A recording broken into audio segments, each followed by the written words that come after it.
À la question « Qui est pour vous le plus grand poète français ?» on cite fréquemment la réponse d'André Gide.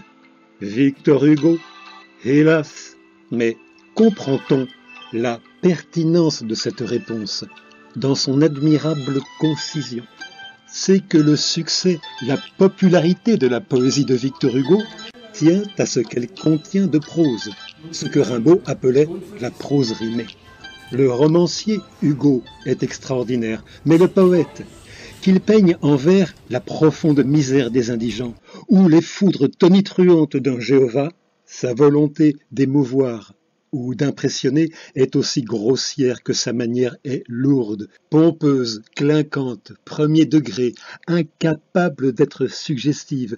Et quand il s'imagine révolutionnaire pour déboîter l'alexandrin, il ne sait pas que Pierre Laudin d'Égalier le faisait 200 ans avant lui pour s'amuser.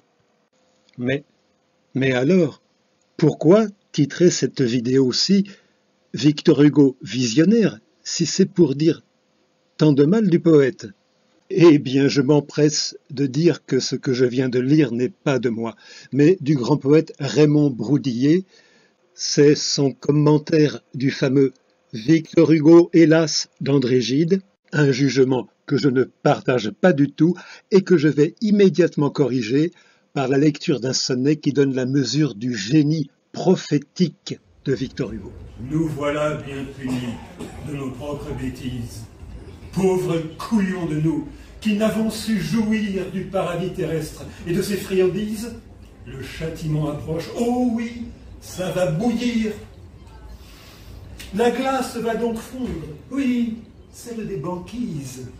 Et pas que des frigos, des martinis, des bières. Et celle des glaciers va faire ses valises. Les Delves, le pingouin et l'ours blanc. Ça va chauffer, les gars, en sueur dans nos fringues. Slip, chemise ou string. On deviendra tous dingues et naturistes tous. On n'aura plus le choix. Ô crétins qui riez, qui tapez sur vos cuisses, vous aussi vous paierez de vos erreurs le poids, tous à poil, grillés, cuits, pareil à des saucisses. Victor Hugo. Peut-être pas Victor Hugo, mais voilà. Je crois que c'est Victor Hugo, mais j'ai un doute. C'est aussi mauvais que c'était du Victor Hugo. Il y avait des saucisses sous Victor Hugo? Il y avait des saucisses, il y avait des strings aussi, des saucisses.